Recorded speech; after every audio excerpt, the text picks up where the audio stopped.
Okay, so imagine this. You're walking through a plant nursery, right? Beautiful day, sunshine, Hmm. smell of the soil and all that. And then you see it. Yeah. A tree with a five-figure price tag. Whoa.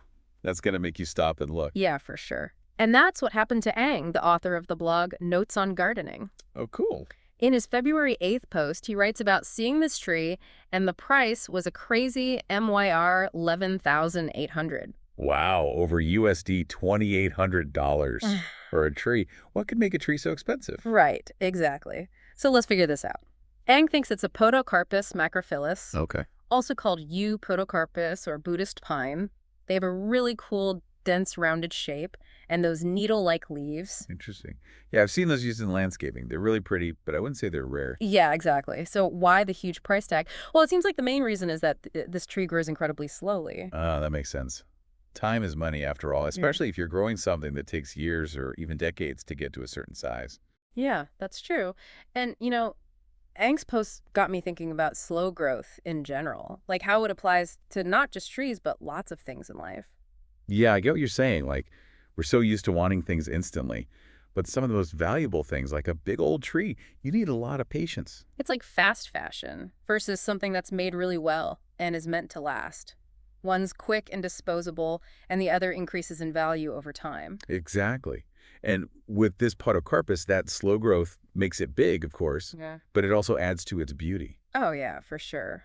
Ang writes about how older trees get these interesting characteristics, and the foliage patterns are really intricate. It's like they become living sculptures, changing over time because of the weather and everything. You just can't rush that. Those Uh, little details, the texture of the bark, the way the branches grow, they tell a story, like the tree is strong and has been growing for a long time. It's like every tree ends up with its own personality, its own unique look. Yeah, that's a great way to put it. And that's why people who collect trees or are really into them, they love the older trees. It's like they're looking for that one special tree that's different from all the others. Exactly.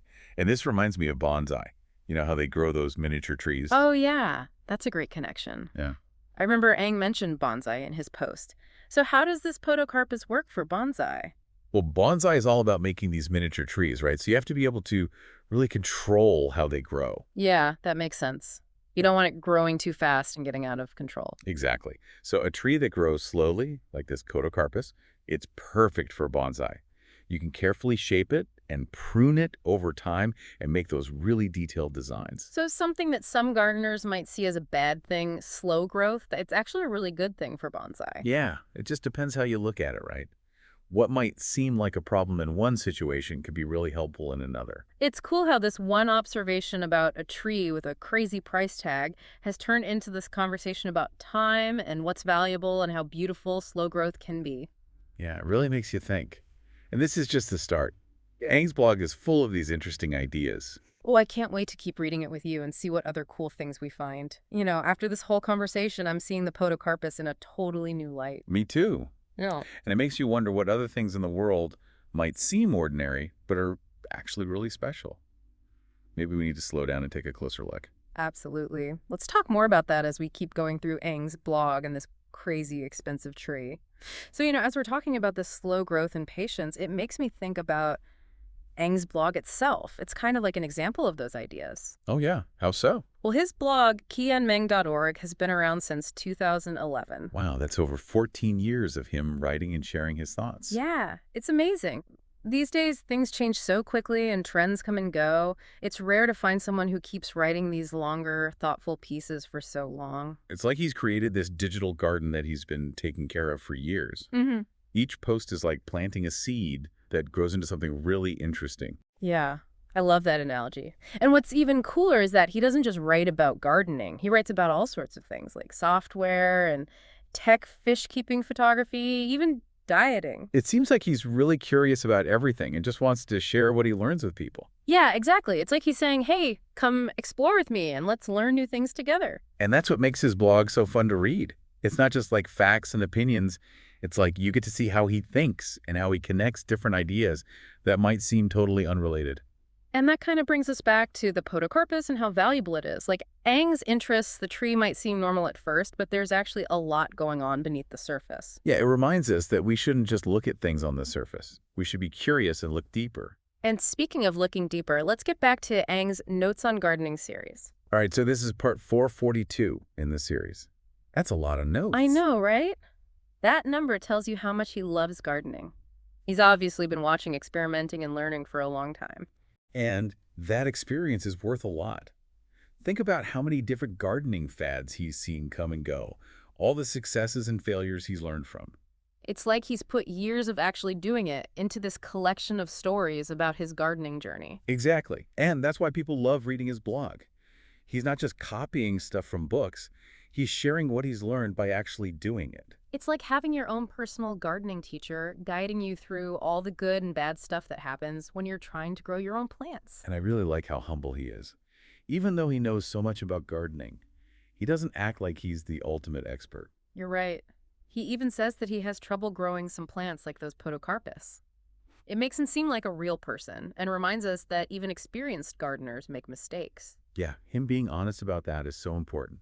It makes gardening seem less scary and makes it seem like anyone can do it no matter how much they know. Yeah, it's like he's saying, hey, I'm still learning too, and it's okay to mess up sometimes. That's a really good message for anyone who's ever felt like gardening is too hard. It's all about trying things out, experimenting, and enjoying the process. Absolutely. And, this whole conversation makes me think about how we can apply that same way of thinking to other parts of our lives. Yeah, I agree. It's about being curious, trying new things, and appreciating how things can slowly grow and change in all parts of life. That's a really good point. This Yeah. deep dive has taken us from a super expensive tree to a really long blog, and now we're thinking about how valuable patience and learning new things can be. And it all started with Aang's simple observation about a pricey tree. It's amazing how one little thing can lead to such a deep and interesting discussion. And we're not done yet. I wonder where this will take us next as we keep exploring Aang's world and all the hidden meanings and connections he finds. So, while we've been talking about Aang's blog and his thoughts on that expensive Podocarpus, I've noticed this theme that keeps coming up. Oh? What's that? It's this idea about how much we value things. It's like the tree is a metaphor for something bigger. Yeah, I think I see what you mean. It's not just about how much money a rare plant costs. It's about appreciating those things that take time to become, valuable. Right. Like this tree, it's so expensive just because it grows so slowly. It's kind of like a symbol of patience and strength.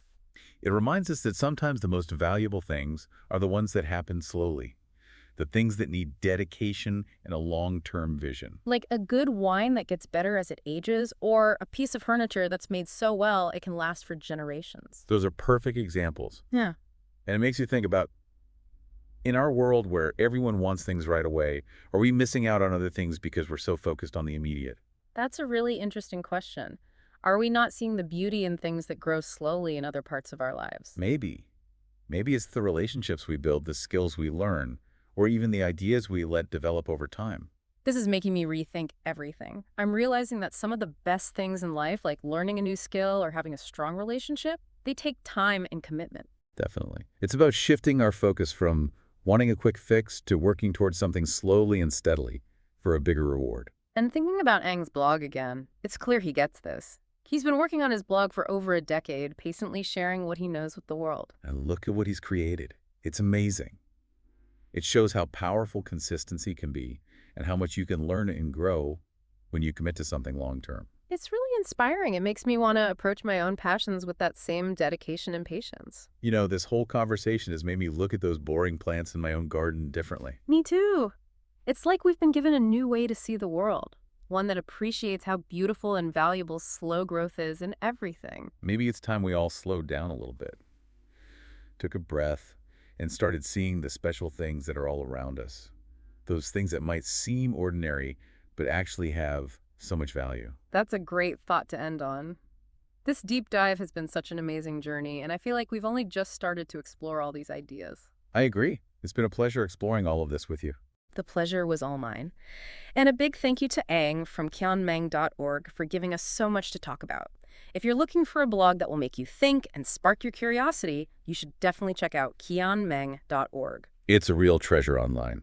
A reminder that the internet can be a place for thoughtful discussions and meaningful connections. So until next time, keep exploring, keep asking questions, and keep appreciating how beautiful slow growth can be, whether it's in your garden, your relationships, or your own journey of learning and growing.